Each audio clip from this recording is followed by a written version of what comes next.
say, I want to start a project about something, just set up a page for you, you can just start doing stuff. If you just want to contribute to the wiki, you can start getting a account. It's just really easy. You can put forms to it or contact back in a day or something.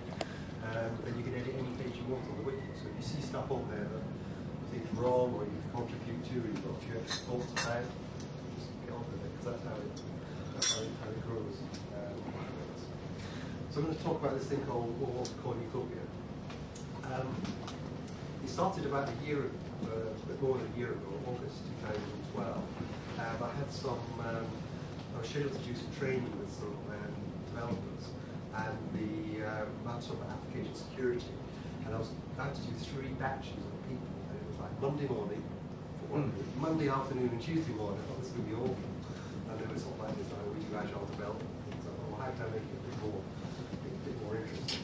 So I thought what I actually wanted to do was to try to come up with something that would fill in a bit of the time to make it a little bit more interesting, rather than just talking like doing PowerPoint, is a little bit office thing or presentations. Because sometimes like a sort of 3-hour slot for doing security training, you can't really get into doing hands-on stuff very much.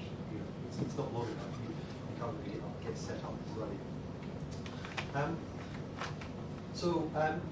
I guess some of you are aware of this thing, the OWASP Top 10. It's what everyone references years about. It's a bit of a publicity document. Not much to do with what I'm talking about today, but because I think there's more useful documents, of course, very useful tools. So OWASP Top 10 just highlights some of the most abundant, more serious types of web application security risks, and of course things like injection, cross-site scripting, and authentication session management. So it's a good read. You get the PDF for free. Everything on the OWASP's website is free. You can also buy the print version, but that's at cost from Google. But you could download these things. But the problem with the OWASP Top 10 is it's only sort of 10 buckets of things. And there's a lot more things to concern yourselves about. And always try to, when we do training, is try to get people to think beyond 10 issues. Okay. Why did the OWASP Top 10 become quite well known? Is that it became referenced in this thing, the payment card industry data security standard, which is version 1.1, which applies to merchants and payment processors. And there's a section in there which talks about developing web applications. And this list here was drawn from the OWASP Top 10 at the time, and it's sort of how this became a little bit more widely known. The name got sort of promoted around a bit. But this is the document which I think is a much better document for you to have a look at if you want to have a sort of think about what security requirements. It's not a very good name for it. It's called the OWASP Secure Coding Practices Quick Reference Guide, but it's not that actually. What it is a OWASP security requirements checklist document. And this was donated by the Boeing company to OWASP. It was something they used internally, so they didn't use it for flight control systems, they used it for internet development. Don't worry, there's not a website for that. So, on a little tree. But it's a shortish document. I mean, there's 10 pages and it's a lot of checklists, and it really just writes out a load of requirements. So if you're thinking about doing something about authentication, what are the things you need to worry about? They're all listed here. Okay? So it's a really good summary. What I wanted to do was do something that would help spread some more information about that. The other document that sort of been published at about the same time was this thing by Safecode's. Safecode's a sort of US trade sort of software development organisation, so Adobe and Microsoft developers. They've got this document which was trying to promote this idea of how you could build in security into agile development processes. So what they came up with, a reasonable job. I'm not sure it's perfect. One of the things that's wrong with it is for agile developers, you don't want to type a title that runs into 2 lines. So that was a bit of a mistake. But what it has in here is the idea is you might create some security-focused stories, and then it lists all the backlog tasks you might do, cross-references with some other information. So it's sort of useful to look at, but I don't think many people are going to come up with a post-it note and go, as a developer, I want to ensure that cross-site request forgery attacks are prevented. You know, I mean, that's sort of the sort of subject matter, and there's 40 or of them in this document. But it is worth a read, because it might help translate some things from a pure web security type language a little bit towards what some developers might be interested in. It's still a bit. So you get that. All the URLs for all these things are on the bottom of our slides, and the slides are already on the OWASP wiki. So somehow I wanted to put all those things together in a sort of game. Has anyone heard of this? Okay. So Microsoft Elevation of Privilege Parking, great idea. Well, I can steal this idea. So this is a... Inspired by it. Inspired. No, it's worse than that. Yeah. So this is about threat modeling. Of course, threat modeling is more tedious than anything else you might have a code across in security. So Microsoft created this card game. It's a few years old now, and they've got you can download PDFs and stuff. So the idea is to play a game to help do threat modeling. Now, Microsoft has some great free tools for threat modeling. They've got a Windows-based threat modeling tool with lots of nice diagrams and things for you. It's all a bit heavyweight, though, but they did this card game. So I looked at that as sort of inspiration. And when you go to it, you can download the PDFs and instructions and stuff like this. All free of charge as part of their software development lifestyle. It is a lifestyle in Microsoft, yes. But the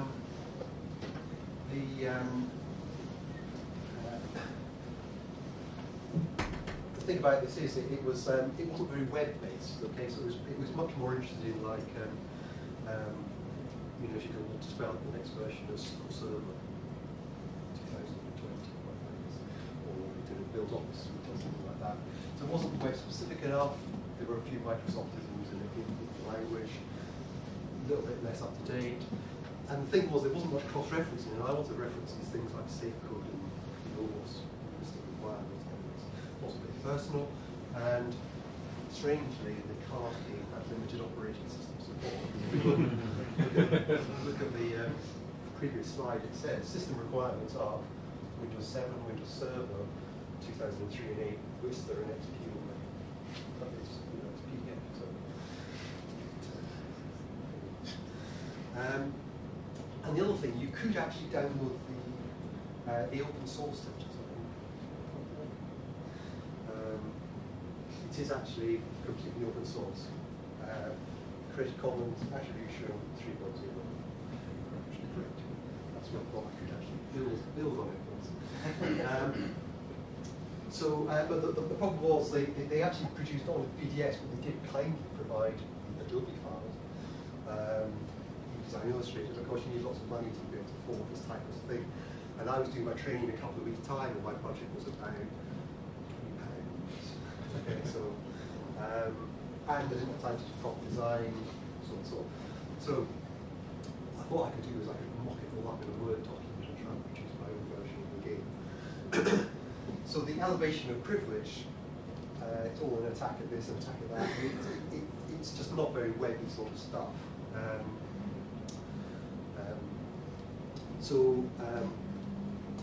In Cornucopia, I've sort of changed it and made it more web application specific. So there's things like timeout, forging requests, modifying data, mentioning URLs and things. Okay, so from a web application point of view, Cornucopia is better. It's a green tick, right?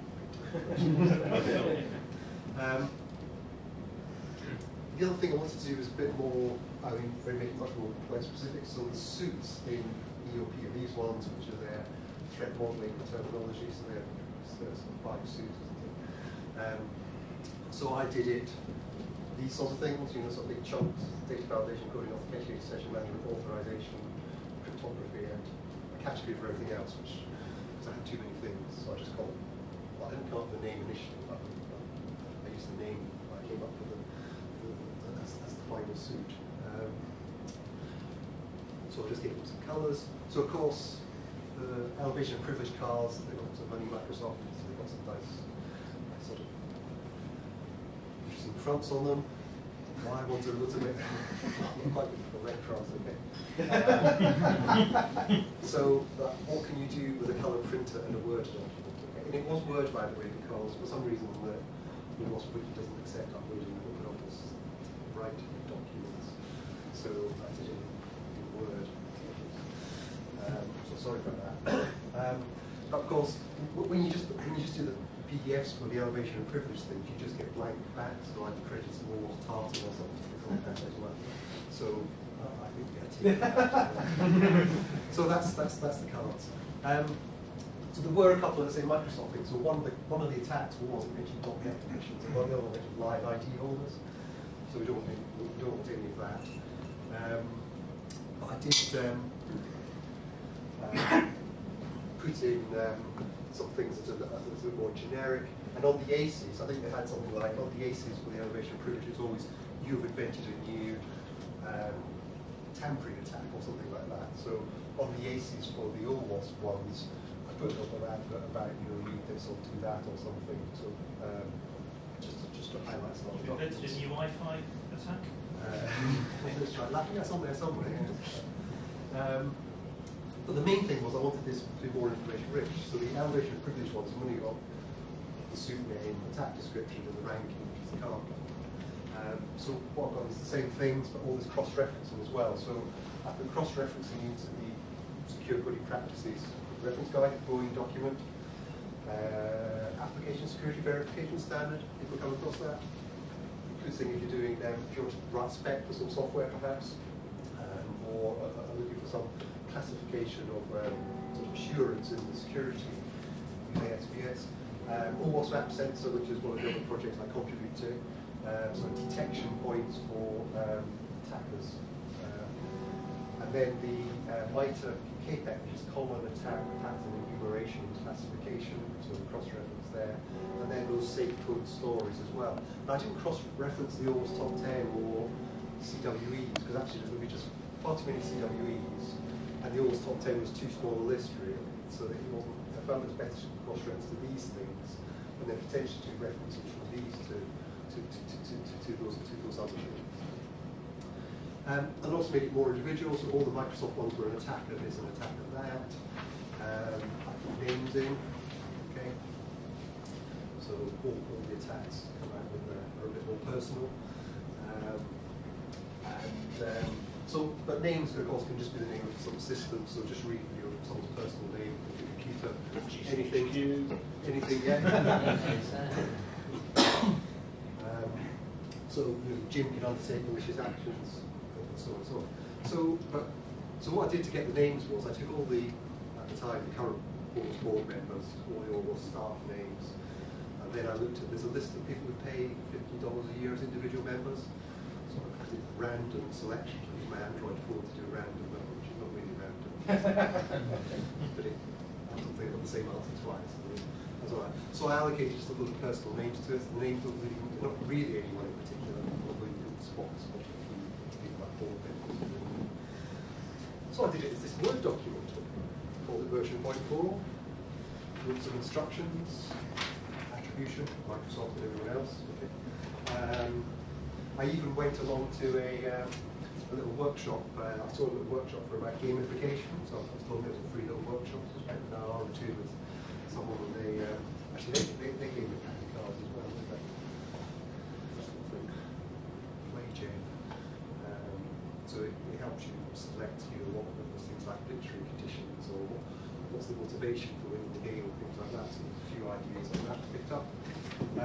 But essentially, it's the same sort of rules as elevation of privilege. Put your score sheets in. Let's pages of cards. And of course, there's a chat for the task. So what you might do with that? Okay, they were carefully laid out, very carefully laid out, so that I could quickly produce them. And you know these sort of things where you can print your own business cards. Okay. They've got these sort of sheets on them which are like a pre-scored. So you can print your Word document onto it like this. Twice through the printer, very dangerous. Then you just pop them all out. You just pop them all out like that. And you got a set of cards. It was a bit, it was good enough for my training. It worked quite well. They're not brilliant for dealing because they're a little bit rough. Okay. But it worked really well. So people were really quite engaged in the training. People thought, oh, that's quite interesting. So I printed 3 packs and left each day, each of the sessions. And the idea is that that you play some sort of card game, okay, and it's sort of like sevens or trump or something like that, just something like that. So you deal the cards out, think about some sort of target that you're attempting. Maybe it's a piece of software that you just finished, or something you're about to develop, or you're doing a review of someone else's work or something like that. And what you do is you look at the threat written on the card and go, well, does this apply to what we're doing here? And if it might do or could do, you make a note of that. So you get a point for if you match the threat against whatever you can do for further investigation. And then of course you get a point for winning a round or something. So you need to have prizes and chocolate on the works or something like that. Free pizzas. So yeah, so you can sort of print your own like that, but the problem is it is a bit sort of time consuming to do the printing out. So say the cards look a bit like this. Cross-referencing. So just as an example, whenever you look at a card, you can go, is this attack viable for whatever it was you're considering at the time? So it might be hitting some functional part of the software you're developing, or you're doing some gateway security review, perhaps something like that. And the idea is to give a way of going through all these various security requirements that were documented in that Boeing document. They've all been squeezed onto the 6 suits type, 13 cards. Again, I'll put 2 jokers in as well. Yes, okay. The elevation of privilege again, jokers. So the idea is then to convert these after the card game into whatever it is, user stories, unit tests, specs, configurations, anything like that. Okay. So it's a way to help keep that discussion going.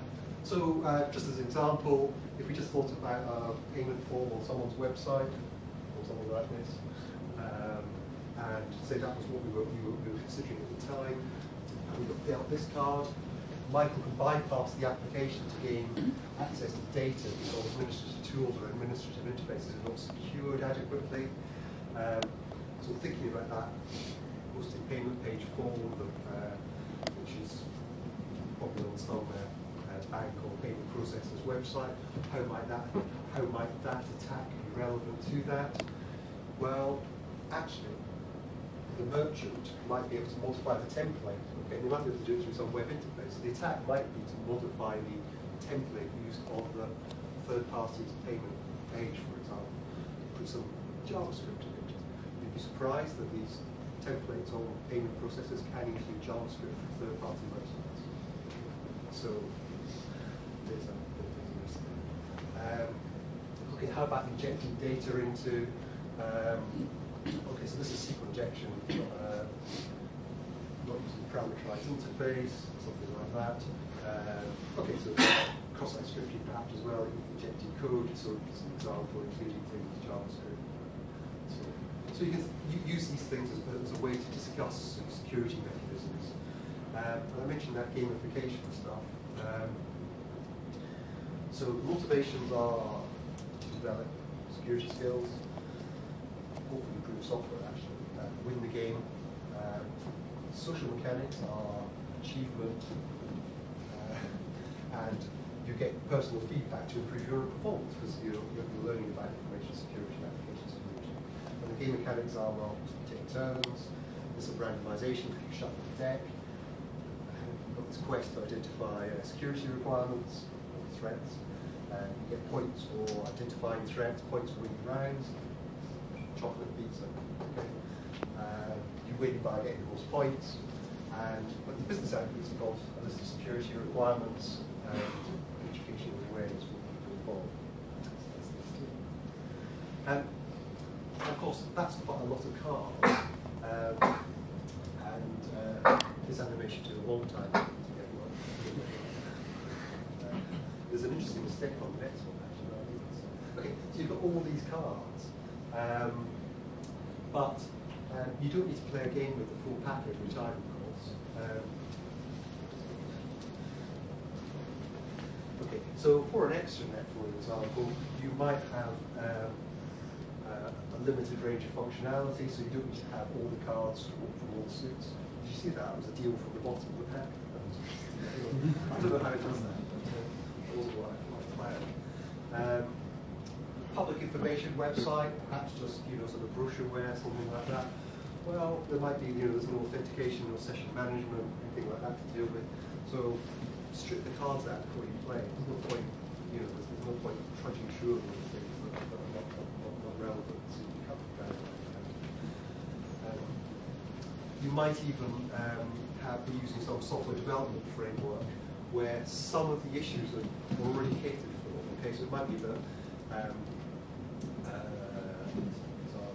I don't know. Say you're implementing, you've got some inbuilt anti-cross-site request forgery type mechanism in the framework you're using. Well, you probably take those cards out of the pack, right? You know it's already enforced and consistently applied through the application.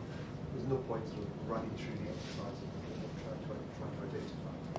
And of course, you might have, you might just be checking against some particular code of your own internal standards, or for development, or even something like say something like PCI DSS that makes particular vulnerabilities to look out for. You could just play with that smaller subset. So don't play with the full deck all the time. And I find it's quite useful to take out.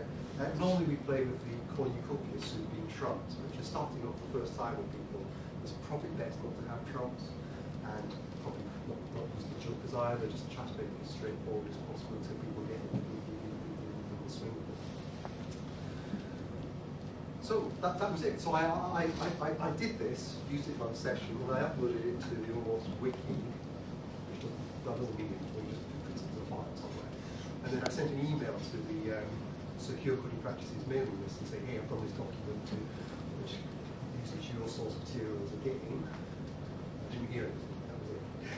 I don't think there's a huge number of people on the mailing list, to be honest. So that was sort of it. So I thought, well, nothing really. So that was in about September 2012. And then rather strangely, in January 2013, the people who create this PCI DSS standard brought out this new document called Ecommerce Guidelines, which tells you lots of things about how best to implement the requirements of PCI DSS for websites, payment, and like that. And in the back of the document, there's a few references to various things. And there's a sort of chapter here, a little section about OWASP. Rather strangely, my card game got mentioned. So I'm sure it was someone doing site OWASP.org space e-commerce. Somehow they listed it. So it's great. Now I did name it e-commerce and website all in the same title, just for search engine sort of stuff. I wasn't quite expecting this to happen, so it's great. So now I know it's referenced by PCI DSS. So suddenly I thought, well, it used to be more just have this Word document that's on a mailing list. So I thought, okay. So I emailed Sandra and said, can I start a project, please? And she said, yes, here you go, here's your web page. Okay. So then I thought, right, we've now got a proper project. Because it's referenced here, people will be searching for it. So I did it sort of every British time, something like that. And when you get given a project, you apply for a project, you get an address on the wiki and they send it. And so I had to look around to see the other projects as to what were the best ones I could try to copy the best information from, the most professional. Of course, I found this one. It's true, I did look at this because I thought it was really nice, lots of tabs. There was a lot of information here. Some of the other project pages are awful, aren't they? And even better, this one got a really nice logo. I thought that's really good. I didn't have a logo yet. It was a bit. But I do have a comment about the logo. So this is an aside from the project. Oh, sorry, yeah, you've got T-shirts as well. What T-shirts? Okay, so sorry, Simon. Okay, this was the logo that was on the page where I looked at it, and this is the current logo. Okay, A or B. This is like, sorry, this is like, what have you done to it? It's terrible. I think Simon is designing this one. Anyway, so I created my page. So I didn't have a logo, so what I did was I created this banner thing and used my serious style sheet hacking skills to just the site's infinite width. So I've got an image here that's about, I don't know, 4,000 pixels wide or something, compressed JPEG, so it sort of works. So I use the back of my cards. I screen captured it into my PDF, stuck it into my music, free software. So I created my webpage, and of course I mentioned as referenced by PCI DSS, which is not true, but it looks good. Okay, so we've got the project page now. I've been promoting it a bit, so even when I've been at conferences and things, and I'm not speaking or anything like that, sometimes I just turn up in all the coffee areas and I spread a few things out. So I printed some big cards out, A4 sheets and stuff. You know, sometimes people will come over and have a chat and stuff. There was always a bit of a stumbling block, so they were quite interested. And you know, some people have gone to the effort of providing feedback through the mailing list, which is great. So you can read it on the mailing list. Addresses down there. Did interesting things about readability of text, hard to read to just find what you're talking about type comments, like that. Some people on Twitter have kindly mentioned it as well. So half-day threat modeling with Excel template and the other half using Cornucopia. Cornucopia just got more interaction and discussion. So there we go. So that was as recommended by Twitter. So that's what I've been doing. It'd be nice to perhaps identify what those framework-specific decks are to help people. Probably people missing the bigger things, I'm not sure. Maybe improve the text. There's one or two of the cars, the text is a bit long-winded. Do something about that. Excuse me, is that one of your threats, that someone chooses the wrong deck? It could be, yes. They miss half the issues, yes.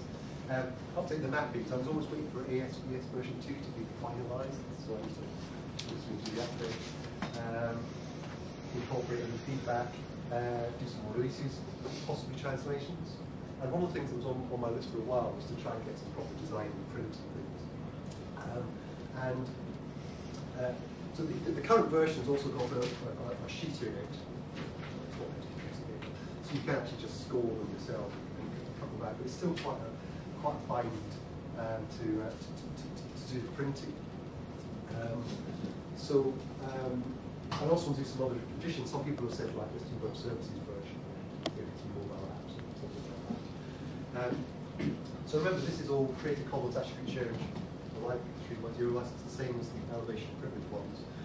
So you can do lots of things, like you can take this, copy it, you can use it commercially, as long as you attribute back. So it's most, you know, a lot of your stuff, but the tools and things are the same, so it's sort of open source. It's not that license, but it's the same sort of flavour of things. You're free to copy this. You can do anything you want with it. Unfortunately, my Blackfoot kindly offered to create source image files, remember all that Adobe stuff and things. So they've taken my document and created the image files and donated them back to the project, which is great. So now we can all use those as well. And they've also created some printed packs to cover. So we now have shiny packs of cards.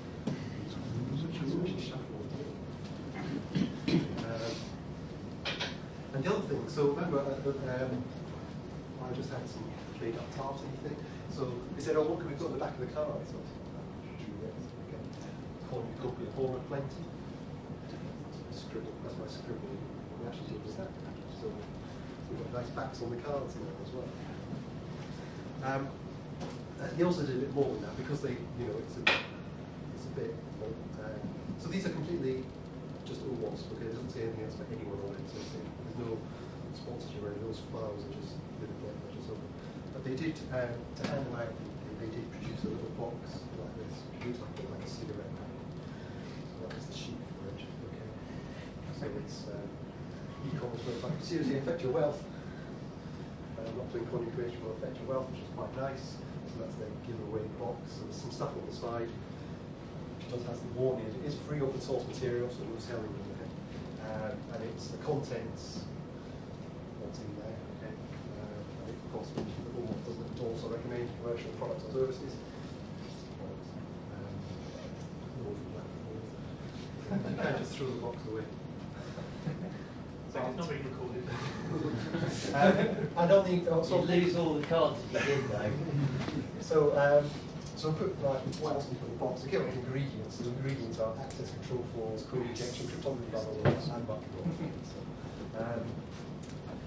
So feedback on the printed deck. So there's one or two. I sent a few packs. So Samantha was the project manager of OWASP.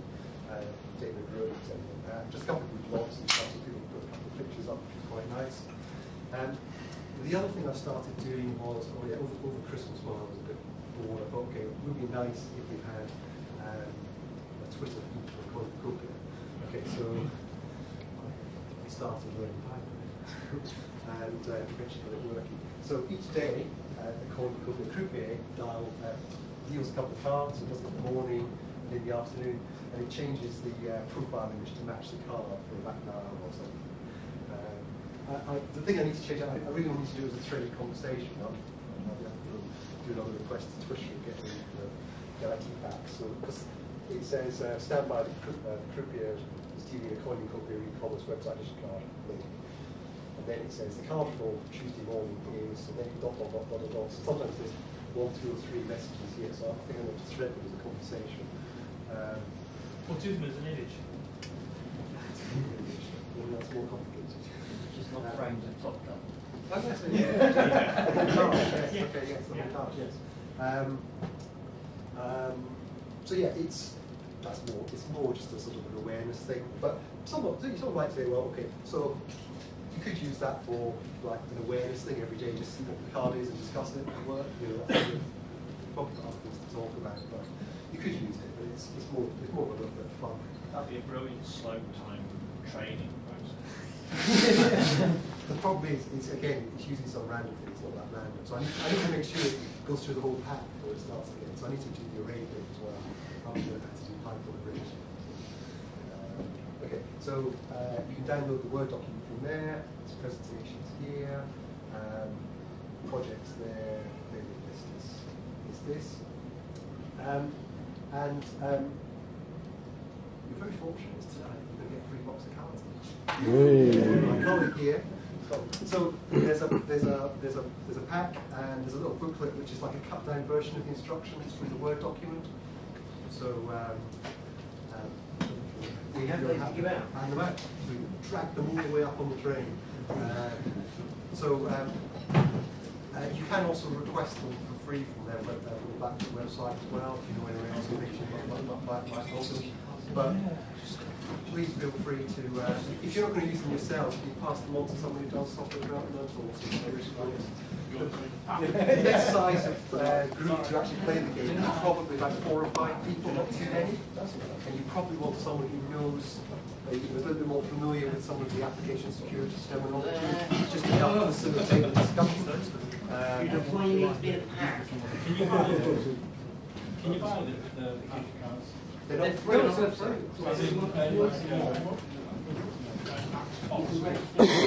Well, the image files are all available as well, so download the files and print it yourself. It's not what you've got to do is attribute where it came from. In this case, if you use the image files, you better attribute that as well.